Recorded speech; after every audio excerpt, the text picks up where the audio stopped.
দেশের বন্দর সক্ষমতা দক্ষ এবং সর্বোচ্চ উপায়ে ব্যবহারের জন্য বন্দর অপারেশনে বিশ্বের টপ অপারেটরদের আনা হচ্ছে বলে জানিয়েছেন বিডা এবং বেজার এক্সিকিউটিভ চেয়ারম্যান আশিক চৌধুরী।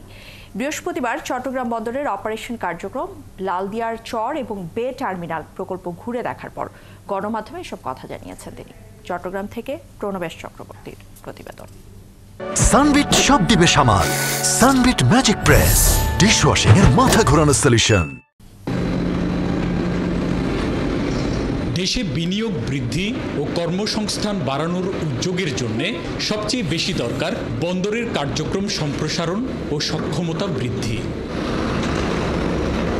এ লক্ষ্যে বৃহস্পতিবার চট্টগ্রাম বন্দরের অপারেশনাল কার্যক্রম, পাশাপাশি লালদিয়ার চর টার্মিনাল ও বে টার্মিনাল প্রকল্প দেখতে আসেন বাংলাদেশ বিনিয়োগ উন্নয়ন কর্তৃপক্ষ বিডা ও বাংলাদেশ অর্থনৈতিক উন্নয়ন কর্তৃপক্ষ বেজার নির্বাহী চেয়ারম্যান আশিক চৌধুরী। সাথে ছিলেন প্রধান উপদেষ্টার প্রেস সচিব শফিকুল আলম এবং চট্টগ্রাম বন্দর চেয়ারম্যান সহ সংশ্লিষ্ট কর্মকর্তারা। দুপুরে চট্টগ্রামের রেডিসন ব্লু বে ভিউতে ব্যবসায়ীদের সাথে মত বিনিময় করেন তারা। আশিক চৌধুরী বলেন, বন্দর অপারেশনে বিশ্বের টপ অপারেটরদের আনার মূল উদ্দেশ্যই হচ্ছে দেশের ভূমি ও বন্দর সক্ষমতা সর্বোচ্চ ও দক্ষভাবে ব্যবহার করা। ওয়ার্ল্ডের যারা টপ পোর্ট অপারেটর তাদেরকে আনার আমাদের মূল উদ্দেশ্য হচ্ছে যে আমাদের যেহেতু আমাদের ল্যান্ড লিমিটেড, আমাদের ক্যাপাসিটি লিমিটেড, সেই লিমিটেড ক্যাপাসিটিকে যাতে আমরা বেস্ট ইউটিলাইজ করতে পারি। বিডা চেয়ারম্যান আরও বলেন, বে টার্মিনাল নির্মাণে দুটি বিদেশি প্রতিষ্ঠান পর্যায়ক্রমে $2 বিলিয়ন বিনিয়োগ করবে।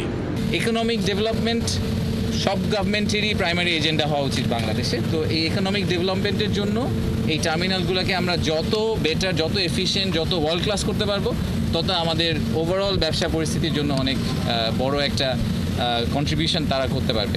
বিকেলে এক সংবাদ সম্মেলনে বিডা নির্বাহী চেয়ারম্যান বলেন, চট্টগ্রাম পরিণত হবে একটি ম্যানুফ্যাকচারিং হাবে। এর জন্য বন্দরের সক্ষমতা বাড়ানোর বিকল্প নেই। ম্যানুফ্যাকচারিং যে পাওয়ার হাউসগুলোর কথা বলছি আমরা, বাংলাদেশের ভিতরে সবগুলাই কিন্তু চট্টগ্রাম এলাকার মধ্যে, এবং সেটা মেইন কারণ হচ্ছে চট্টগ্রামের বন্দরগুলো। তো বন্দরগুলোকে যদি আমরা সাকসেসফুল করতে না পারি, তাহলে এই full master plan will be complete failure. আর বন্দর চেয়ারম্যান জানান, বে টার্মিনালে মাদার ভেসেল সরাসরি নোঙ্গর করতে পারবে। 25,000 মানুষের সরাসরি কর্মসংস্থানের সুযোগ তৈরি হবে বে টার্মিনালে। 13 মিটার জাহাজ আসলে পরে এখন যেই জাহাজগুলো আসে তার প্রায় 3-4 গুণ একটা জাহাজই নিতে পারবে। এটা আমাদের পরিবহন কস্ট কমে যাবে। 2030 সাল সামনে রেখে পুরো অঞ্চল জুড়ে একটি বড় অর্থনৈতিক পরিবর্তনের আশা করেন বিডা নির্বাহী চেয়ারম্যান। প্রণবেশ চক্রবর্তী।